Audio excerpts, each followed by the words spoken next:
in a world divided by symbols and beliefs. One man's confrontation over a MAGA hat sparks a powerful journey of self-reflection, growth, and change. Watch as James Daniels turns a moment of frustration into an opportunity for understanding, transforming not only his own perspective but an entire airline's approach to inclusivity and empathy. The afternoon flight was routine, like so many others that had come before it, busy with passengers milling about, preparing to head to their destinations. The terminal at Gate 32 was filled with a mix of business travelers, vacationers, and families on their way to enjoy a much-needed break. The flight was scheduled to depart promptly, and everyone seemed eager to get settled in and take off. Among the passengers waiting to board, there was a quiet buzz of chatter and the occasional shout of children excited for the trip. It wasn't until a man in his mid-40s walked into the terminal that things began to shift. His entrance was unremarkable at first, just another person headed to a flight. But what drew eyes immediately was the bright red MAGA hat perched firmly on his head. It stood out against the sea of neutral clothing, and it was the kind of hat that carried strong associations. The simple slogan, "Make America Great Again," was a symbol of sharp political divides, one that sparked both passionate support and fierce opposition. The man, whose name was James Daniels, wasn't bothered by the attention he was receiving. He'd worn that hat countless times before out of a sense of pride, a connection to a political movement he believed in, and as a quiet rebellion against what he saw as a country moving too far from its roots. To him, the hat was an expression of his identity, not something to be afraid of or hide. James was a businessman, successful, well-traveled, and accustomed to people looking at him. He had no doubt that his hat would attract looks, but he had worn it in airports, on planes, and in public places without incident before. This time, however, things were different. As he approached the gate, a few people glanced his way, some with a furrowed brow, others giving side-eye glances. The whispers began to spread quickly among the crowd, and James, busy with his phone, didn't notice until he heard the faint muttering growing louder behind him. It wasn't uncommon to feel that kind of judgment, but something about today felt different. James handed over his ticket to the attendant at the gate and was directed to board the plane. He walked down the jetway, not paying attention to the increasing murmurs behind him. The hum of the airport faded, and as he reached the door to the aircraft, the flight attendant, a young woman named Claire, caught his eye. Her professional smile was just a little too tight, and for a moment, James sensed that something wasn't right. "Sir, we need to have a quick word with you before you take your seat," Claire said, her voice soft but firm. James paused in surprise. "What's the issue?" he asked, his tone puzzled but calm. "I'm afraid we're going to have to ask you to remove your hat before boarding the plane," Claire said, her words cautious, but there was an underlying edge to them. James blinked, taken aback. "Excuse me?" he asked, his eyes narrowing slightly. "You want me to take off my hat?" "Yes, sir," Claire said, her voice maintaining a professional tone. "It's our policy. We cannot allow any items that could cause disruption or make other passengers uncomfortable." James's mind raced. He had heard stories of people being thrown off flights for worse reasons: intoxication, altercations, but for a hat? His fingers clenched around the armrest of the plane door, his confusion turning to frustration. "I've worn this hat on every flight I've taken in the past few years," he said, his voice rising with irritation. "And now you're telling me I can't wear it?" Claire's face was soft, but her expression was resolute. "I understand, sir, but we've had complaints from other passengers about your hat. We have to ensure the comfort of all passengers on board." James felt a surge of frustration. He glanced around, realizing that the flight was nearly full, and the people behind him were waiting to board. He was holding up the line, and a small part of him recognized that this wasn't going to end well if he didn't comply. But he didn't want to take off the hat. He couldn't understand why it was an issue. "Look, I'm just here to fly. I'm not causing any trouble," James said, his voice becoming more defensive. "I'm sorry, sir," Claire replied. "It's part of our policy. You can either remove the hat or leave the flight." James felt a knot form in his stomach. This wasn't happening. He had been a loyal customer of this airline for years. He traveled often for business, and he had always trusted that his rights as a passenger would be respected. But now, in the blink of an eye, his beliefs had been called into question. The thought that his right to wear his hat, to express himself, could be stripped away by a simple policy was infuriating. The passengers behind him began to shift, sensing that something wasn't right. A few people exchanged glances, murmuring under their breath. A couple of older women who had been watching the interaction began to voice their frustration. "What's going on?" one of them asked, clearly annoyed. "Why is he being treated like that? It's just a hat." But Claire didn't flinch. "I'm sorry for the inconvenience, but we have to follow procedures," she repeated. James's frustration reached a boiling point. "This is ridiculous," he snapped. "You're kicking me off the flight because of a hat." Claire glanced over her shoulder nervously, and it was clear that the situation was beginning to escalate.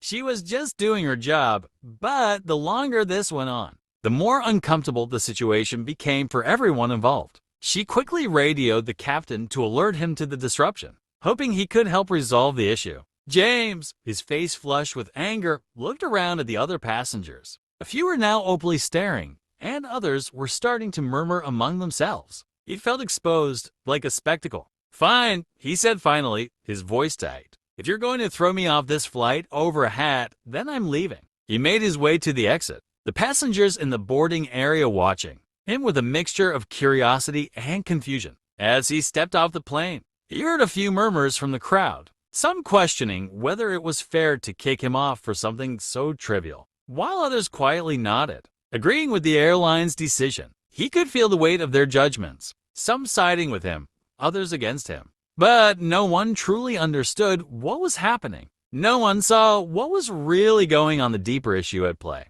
As James Daniels stood in the terminal, feeling the anger and frustration bubbling inside him, the weight of what had just occurred began to set in. He had been escorted off the plane, humiliated in front of other passengers, for something as simple as a hat. It wasn't just any hat, it was a symbol of his beliefs, a reminder of the values that had shaped him. And now, those beliefs were being challenged, not by a political adversary or someone who disagreed with him, but by an airline policy. He was still in disbelief as he stood in the terminal, pacing back and forth. The flight he was supposed to board was now lost, and he had no idea what his next step should be. His mind raced, his thoughts tangled between frustration, confusion, and a growing sense of injustice. He was furious at the flight attendants at the airline for treating him like this. But most of all, he was angry at himself for letting it get this far. "Sir, are you all right?" A voice snapped James out of his reverie.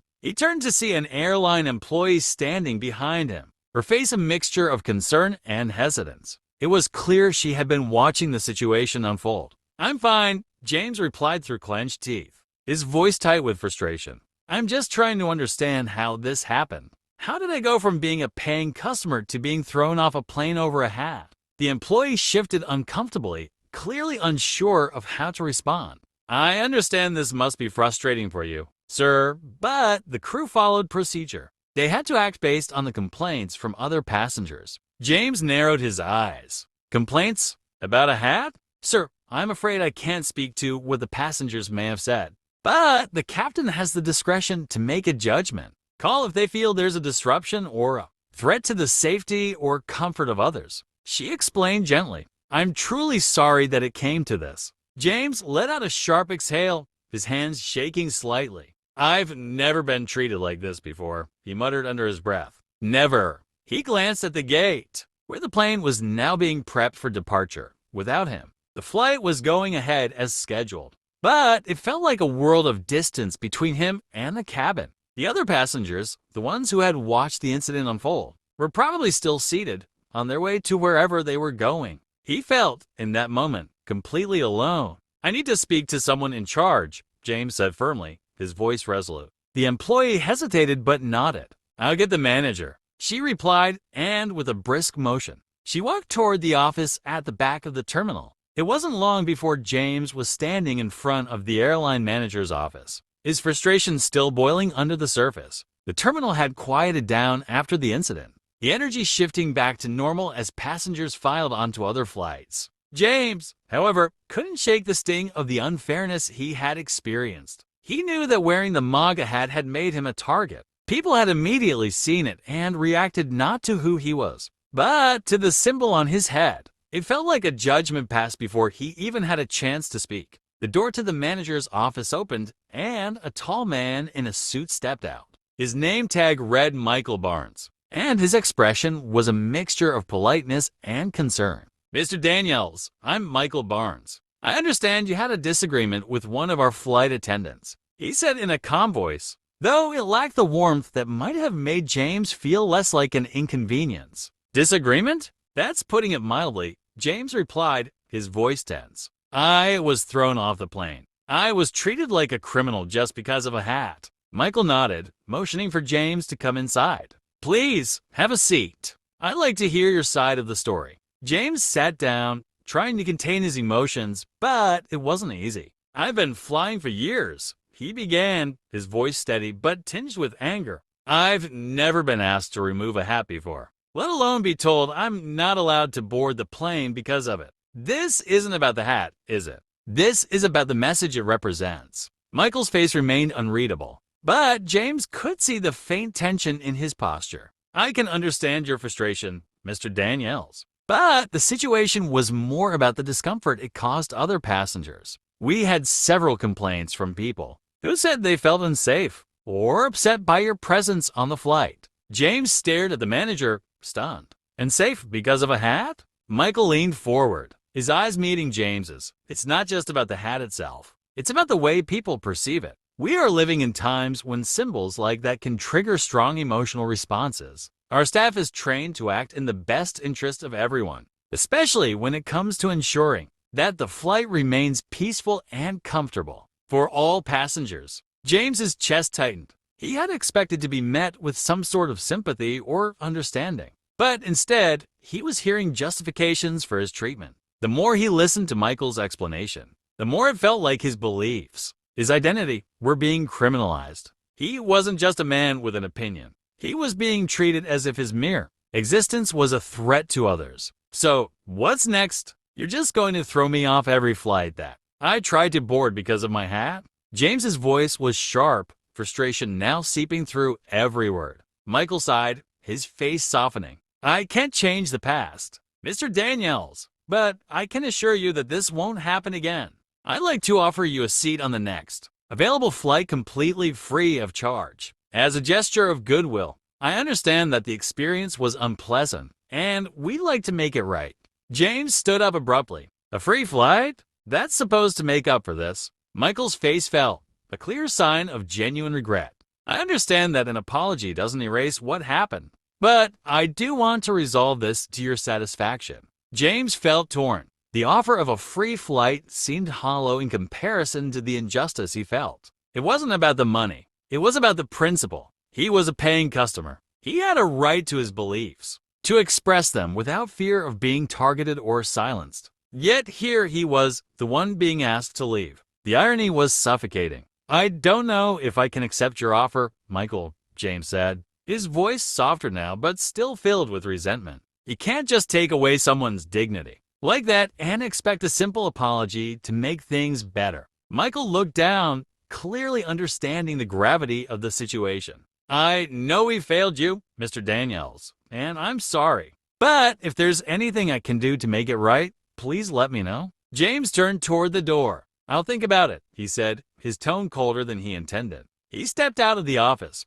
leaving the manager's words hanging in the air. The weight of the situation pressed heavily on him. The world was shifting in ways that felt out of his control, and he was at the center of a storm he hadn't asked for. As James made his way toward the exit, he was greeted by an unexpected voice calling his name. It was Sarah, the flight attendant who had initially confronted him. She was standing at the back of the terminal, her uniform neatly pressed, but there was a hint of hesitation in her posture. "Mr. Daniels, I just wanted to apologize," Sarah said, her voice quiet and sincere. "I didn't want it to get this far. I was just following orders." James looked at her, seeing the genuine remorse in her eyes. It was clear that she wasn't the one who wanted this confrontation to happen. "It's not your fault," James replied, his voice softer now. "You were just doing your job." Sarah looked down, clearly struggling. "I know. But still, I feel like I could have handled it better. Maybe I should have asked you why you were wearing the hat." Instead of just reacting, James paused for a moment, his anger starting to dissipate. He saw a young woman caught between her duty and her conscience, trying to make sense of a situation she couldn't control. "It's not just the hat, it's the judgment," James said, his voice steady. "I can't control how people see me, but I shouldn't be forced to apologize for my beliefs." "I understand," Sarah said, her voice barely above a whisper. "And I'm sorry that you had to go through this. I hope you know it wasn't personal." James nodded, offering a tight smile. "Thank you, Sarah. You don't need to apologize." With that, he turned and walked toward the exit. The confrontation had ended, but the feeling of injustice lingered. He wasn't sure what the future held. But he knew one thing for sure: this incident, this moment of misunderstanding, had shaken him to his core. The following days after the confrontation on the flight were filled with turmoil for James Daniels. The incident had become the subject of national news, and the airline he had been a loyal customer of for years was now at the center of a media firestorm. Social media exploded with mixed reactions, some defending the airline's actions, claiming that the crew was just following policy, while others rallied behind James, decrying the unfairness of his ejection simply for wearing a MAGA hat. The situation, which had begun as a personal conflict, had now evolved into a public spectacle. James didn't know what to think. Part of him felt vindicated by the outpouring of support, but another part of him was deeply disillusioned,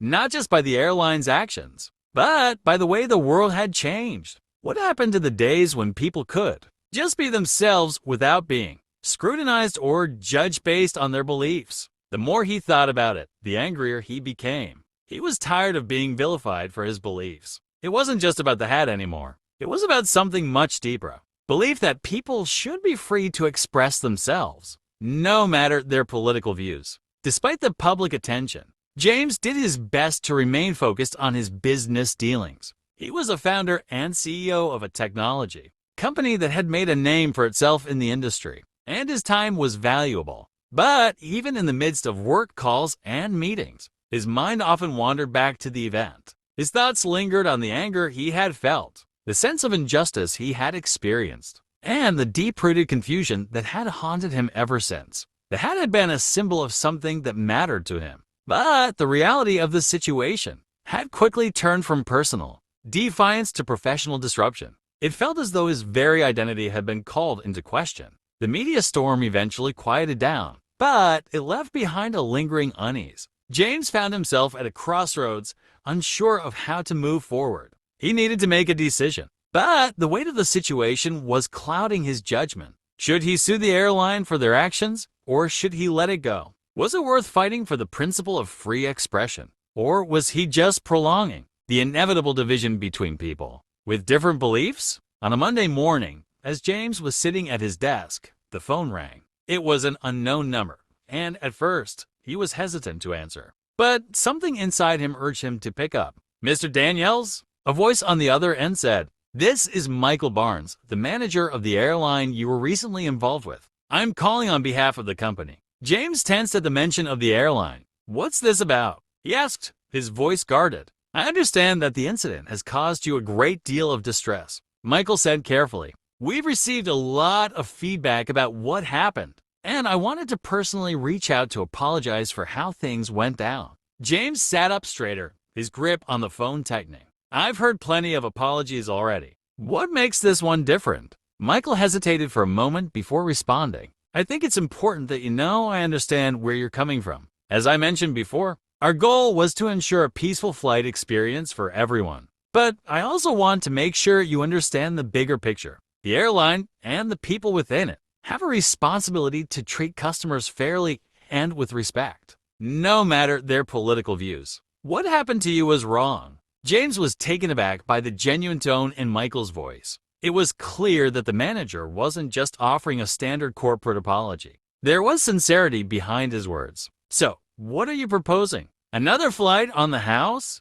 Michael didn't respond immediately. Instead, he let the question hang in the air. "I'm not calling just to offer another free flight, Mr. Daniels. I'm calling because we've been doing some internal reflection, and we've realized that our policies regarding personal expression were too rigid, too limiting. The reality is that people should have the right to express themselves, even if their views don't align with the majority. We've been focusing so much on protecting peace that we've forgotten that true peace comes from understanding, tolerance, and mutual respect. You shouldn't have been treated like that, and I'm deeply sorry. James didn't know what to say. His immediate reaction was to feel a small sense of vindication. But a deeper part of him still grappled with the questions that lingered. I'm not sure an apology fixes anything, Michael. I've been made to feel like an outsider, as if my beliefs are something to be ashamed of. I don't know how we go from here. I understand, Michael said, his voice softening. But here's the thing, I don't want to just fix this for you. I want to fix it for everyone.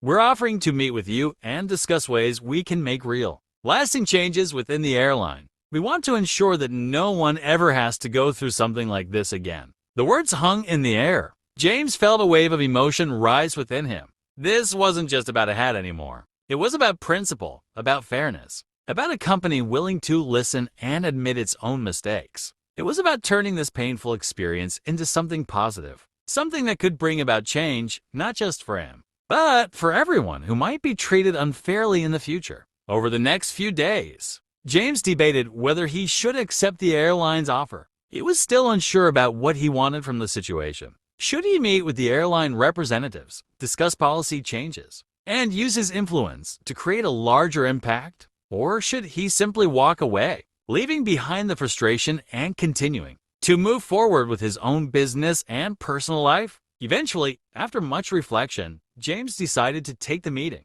He realized that this wasn't just about him anymore. It was about creating a culture of empathy, understanding, and inclusivity, a culture where people could freely express themselves without fear of judgment or exclusion. He had been angry for so long that he hadn't considered the opportunity to make a real difference. On the day of the meeting, James arrived at the airline's headquarters. As he walked through the doors, he was greeted by Michael and other members of the management team. They led him into a conference room where they began to discuss the future of the airline and how they could make the experience more inclusive for all passengers, regardless of their political views, background, or personal beliefs. Michael spoke first. "We know we made a mistake, James, and we want to make it right. We've been doing a lot of thinking, not just about policies, but about the kind of company we want to be. We don't want to be the airline that kicks people off flights for wearing hats or expressing themselves. We want to be the airline that stands for something greater: tolerance, inclusivity, and respect for everyone. And that starts today." James listened intently, his heart gradually softening as he realized how sincere Michael and the team were in their efforts to make amends. He had expected to walk into this meeting with anger, ready to confront them about their policies. But now, sitting in the room with them, he felt a sense of hope, the hope that real change was possible. "We want to make sure this never happens again," Michael continued. "We are implementing a new training program for all of our staff, focusing on how to handle difficult situations with empathy and understanding. We're going to review our policies and ensure that personal expression is protected. And most importantly, we want your feedback. James, we want you to help guide us in this process." James looked around the room at the faces of the people sitting before him. They weren't just trying to patch up a public relations issue. They were genuinely invested in creating a more inclusive environment. It wasn't perfect, but it was a start. "I appreciate the offer," James said, his voice steady but filled with sincerity. "And I'm willing to work with you. But this is just the beginning. The real work comes when we change hearts and minds, not just policies." The team nodded in agreement. "We're ready for that work, James," Michael said, a sense of gratitude in his voice. "And we're committed to making it happen." The day after James Daniels agreed to meet with the airline's management, he found himself in the midst of an internal struggle. He had hoped that his meeting would be a turning point, a moment where real change could be made. But the more he thought about it, the more complicated it seemed. He had initially agreed to the meeting out of a desire for resolution, to right the wrongs that had been done to him. But now, the reality of the situation was beginning to sink in.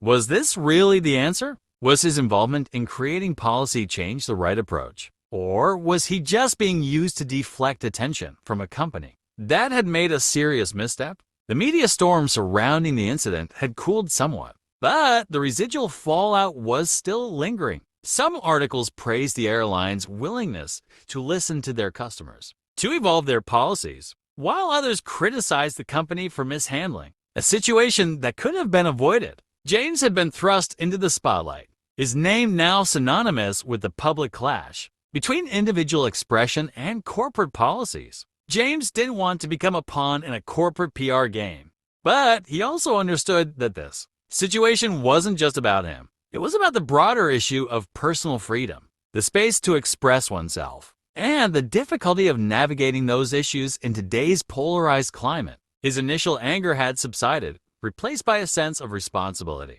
His role was now clear. He had to make sure the airline's efforts at change were not just surface-level fixes, but reflected real, lasting improvements. Still, even as he sat at his desk, preparing for the next round of discussions with the airline, his mind wandered back to the moment he was escorted off the plane. The anger, the humiliation, the confusion, it was all still fresh in his memory. He couldn't shake the feeling that something about the situation wasn't just about the hat. It was about the way the world had started to view differences, and how quickly people were ready to judge each other based on a single outward sign of affiliation, whether political or otherwise. As James sat in his office, he received an email notification. It was from a major news outlet that had picked up on the story. The headline read, "Airline founder kicked off. Flight for wearing MAGA hat. A symbol of division or personal expression." The article itself wasn't as sensationalist as the headline suggested, but the reaction in the comments section was telling. The debate was fierce. Comments ranged from full support for James, calling out the airline for censorship, to those who believed that James had pushed an agenda too far by insisting on wearing the hat in such a public, controlled environment. It was a battle between two extremes, one side championing free speech and personal freedom, and the other pushing for a society where corporate rules and societal comfort took precedence. James scrolled through the comments, his chest tightening. For every person defending him, there were 3 or 4 who were just as vocally against him. "This is what's wrong with America today," one comment read. "People have to make everything political." Another said, "Maybe if you didn't wear a hat that caused division, this wouldn't have happened." And then there were those who took it further. "Good riddance. Keep your divisive political crap off our planes." James leaned back in his chair, the weight of it all crashing down on him. He had known the backlash would come, but the personal nature of the attacks still stung. The reality was harsh. His stance on personal expression, on wearing a hat, had become a flashpoint for people's frustrations, fears, and anger. It wasn't just a political disagreement. It was a reflection of everything that had gone wrong in the last few years. The breakdown of civil discourse, the rise of extreme views, and the ease with which people were ready to tear others down based on one small piece of outward identity. Still, as he read through the comments, he found a small sense of resolve forming inside him. He wasn't backing down. This fight, whether over a hat or the right to express one's views, was one he believed in. The more he saw the vitriol, the more he understood the need for this conversation to continue. A few days later, James returned to the airline's headquarters for a follow-up meeting with Michael Barnes and the management team. As he walked into the conference room, he couldn't shake the feeling of unease. The media had shifted its focus, but now the focus was entirely on him. He felt the weight of his position more acutely than ever before. He wasn't just fighting for his own beliefs. He was now an advocate for freedom of expression, for the right to be heard, no matter what side of the political spectrum you were on. "James, thank you for coming back in," Michael said as he greeted him, a smile on his face. But James could tell that there was a certain tension in the room. Everyone knew the stakes had changed. This wasn't just about fixing a PR blunder. It was about how they could prevent a situation like this from ever happening again. "I've been thinking a lot about our last conversation," James said, his voice steady, yet filled with the weight of his words. "And the more I think about it, the more I realize that what happened wasn't just an isolated incident. This is part of a bigger issue, one that goes beyond airline policies. It's about freedom, freedom of expression, and the right to be who we are without feeling threatened or alienated." Michael nodded, his expression serious. "I completely agree. James, and I think that's why this situation has resonated with so many people. It's not just about a hat. It's about the right to be who you are without being judged for it. We've seen the public backlash, and we've been listening to both sides. There's no easy answer, but we are committed to doing better. James felt a flicker of hope. It was clear that Michael and the team understood the depth of the issue. This wasn't just about a policy change. It was about changing the culture of the company and even wider society. The airline's policies have been rigid, focusing too much on avoiding conflict rather than understanding it. James was now sitting at the table, not just as a customer, but as someone who could help influence real change. I think we need to take a harder look at how we define safety and comfort on board. James said, his voice gaining strength. Safety shouldn't just mean physical safety. It should also mean emotional and psychological safety. If someone is made to feel like they don't belong because of what they believe in, that's a problem. Michael agreed. Absolutely. We've been so focused on making sure that we don't upset anyone that we've forgotten the importance of allowing passengers to express themselves. We've learned that we need to find a better balance between customer comfort and freedom of expression. The meeting continued, with James offering his insights, guiding the conversation toward a more inclusive policy. The airline would implement changes to its approach, creating new training for staff to handle sensitive situations with empathy and understanding. They would also look into revising their policies on personal expression, with a clear commitment to respecting passengers' rights to wear what they want and express themselves freely, as long as it didn't threaten the safety of others. It was a small but significant victory. James knew that the work wasn't over, but he felt a renewed sense of purpose. He wasn't just fighting for his right to wear a hat. He was fighting for a future where people were no longer judged by their outward appearances or the symbols they chose to wear. When James walked out of the airline headquarters that afternoon, he felt a strange mixture of emotions. He had just spent hours discussing changes that could affect how people interacted with each other on planes. And for the first time, he felt like his voice had been heard. The meeting had been difficult, with uncomfortable truths being acknowledged. But there was a sense of closure now. It was clear that the airline was making real strides toward becoming more inclusive, not just in policy, but in their philosophy. As he returned to his office, his phone buzzed with notifications. There were still mixed reactions from the public, but there was something different this time. People weren't just criticizing the airline for their policies. They were discussing the larger issues at play.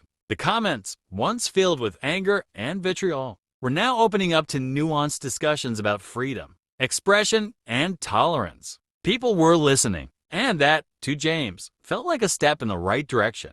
He sat back in his chair, taking a moment to reflect. This whole ordeal had started over something small, an item of clothing, but it had become a catalyst for a larger conversation. And in the end, that was what mattered most. His fight wasn't over, but he had helped ignite a movement that could change the way people interacted with each other in the public sphere. For the first time in a long while, he felt hopeful. The weeks following the meetings with the airline were a whirlwind for James Daniels. What had started as a personal confrontation over a MAGA hat had now evolved into something much bigger, a pivotal moment that sparked a broader conversation about personal expression, corporate responsibility, and the rights of individuals in a world that seemed increasingly divided. For James, it had been a journey of transformation, one that had pushed him to reflect not only on his own beliefs, but on how those beliefs affected his interactions with the world around him. Although the media storm had calmed, its impact lingered,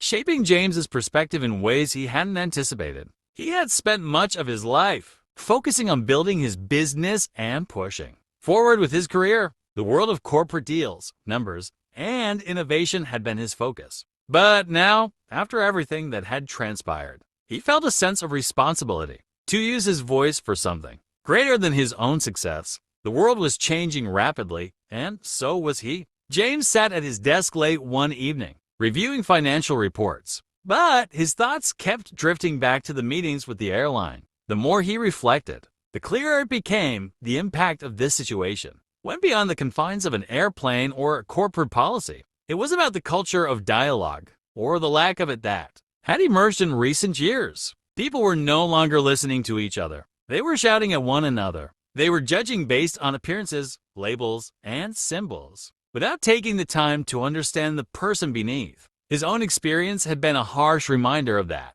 He thought about the people who had supported him, those who had seen the incident as an attack on free speech and personal rights. And he thought about the people who had criticized him, who believed that the hat symbolized hate and division. They were both right in their own ways. But the problem wasn't the hat. It was how quickly people had dismissed each other, how swiftly they had resorted to labels and assumptions. The work the airline was now doing to change their policies gave him a sense of hope. But it also made him realize something deeper. This was about personal growth, too. It was about breaking free from the rigidity of his own worldview, from the assumptions that had driven him to act defensively in the first place. He was no longer just fighting for the right to wear a hat. He was fighting for the right to be heard, to understand, and to be understood. A week later, James found himself at a local town hall meeting. He had been invited to speak about his experience with the airline, and although he had agreed to participate, he felt nervous. Speaking about personal matters was never easy for him. But in recent weeks, he had begun to realize how important it was to share his journey. He wanted to use his platform not just as a businessman, but as a citizen to bring people together, to foster a culture of dialogue where everyone's voice could be heard. The town hall was being held at the local community center, and as James arrived, he was greeted by a sea of familiar faces, neighbors, friends, and people he had known for years. Some were excited to hear his thoughts on the incident, while others were wary, unsure of what his position would be. After all, the story had been so widely covered, and the opinions about it were still so divided. Some viewed him as a hero, standing up for freedom of speech, while others saw him as a symbol of everything that was wrong with the political landscape. The contrast was jarring, but it was something he had come to expect. The meeting room was packed, and the air was thick with anticipation. James stood at the front, prepared to speak. His palms were slightly clammy, and his heart beat a little faster than usual. But as he looked out at the crowd, he saw something he hadn't expected. A sense of curiosity in the eyes of the people who had come to hear him. He wasn't sure if they were ready to hear him out, but he knew he had to try. "Good evening, everyone," James began, his voice steady but filled with emotion. "I'm here today because I believe we're at a crossroads in this country. We're at a point where we've forgotten how to listen to each other. We've let symbols and labels define who we are, instead of looking at the person beneath them." He paused, letting his words sink in. The crowd was quiet, and he could feel their attention on him. "I know this may seem like a small issue and incident on a plane, a hat, a policy," he continued. "But the truth is, what happened to me isn't just about a hat. It's about the way we treat each other. It's about the assumptions we make when we see someone, or when we hear an opinion that doesn't match our own. I've been guilty of that, too. I acted out of frustration and anger when I shouldn't have. I didn't take the time to see the full picture. And I've learned that sometimes the most important thing we can do is stop, listen, and try to understand." James looked around the room, seeing people nodding, some with arms crossed, others with expressions of surprise. He could tell that they were listening, really listening, to what he was saying. The words were coming from a place of reflection, and for the first time, he felt like they were hearing him, not just the headlines, not just the man in the MAGA hat, but the person who had learned something valuable through a painful experience. "I've had a lot of time to think about what happened," James said, his voice growing more passionate. "And the thing that stands out to me the most is that we're all more alike than we realize. We all want the same things: safety, respect, the freedom to express ourselves. We're all navigating a world that's changing fast, and it's easy to forget that everyone has their own journey, their own struggles. It's easy to label people based on one thing they say, one symbol they wear, and forget that they're human beings. That's something I've learned over the past few weeks. It's not about winning or losing, it's about learning how to be human together." The room was silent for a moment, the weight of his words hanging in the air. And then, slowly, a few people began to clap. It started quietly, but as more people joined in, the applause grew louder, filling the room with a sense of unity and understanding. The town hall meeting was a turning point for James. It wasn't just about him anymore. It was about creating a new space for conversation, one where people could express their opinions, without fear of being shut down or labeled. He had spent too long assuming that his beliefs were the only right ones, and it had cost him. The lesson he had learned about listening, about empathy, about understanding was one he would carry with him for the rest of his life. In the weeks that followed, James worked closely with the airline's management team to implement the changes they had discussed. It wasn't easy. There were setbacks, misunderstandings, and frustrations along the way. But the airline was committed to change, and James was determined to see it through. Together, they introduced new policies to ensure that all passengers, regardless of their background or political beliefs, felt comfortable and respected. James continued to speak out, not just on behalf of his own beliefs, but for the larger cause of unity and understanding. He spoke at local events, contributed to discussions on social media, and continued to advocate for a society where differences were respected, not feared. His involvement in the airline's efforts became a model for how corporations could approach sensitive issues with empathy and compassion as time went on. James found a sense of peace he hadn't known before. He had gone from a place of anger and frustration to a place of understanding and growth. The incident on the plane had been a catalyst for change, not just for the airline, but for James himself. He realized that his work wasn't finished, it was just beginning. There would always be more battles to fight, more issues to address, but now he was equipped with the tools to navigate them with a more open heart and mind. As he sat at his desk one afternoon, watching the sunset from his office window, James felt a deep sense of gratitude. The world was still divided in many ways, but he had come to understand that the solution wasn't to fight harder, but to listen more deeply. His journey had shown him that growth didn't come from being right. It came from being open, from being willing to admit mistakes, and from learning how to truly understand others. And with that understanding, he knew he could face whatever came next.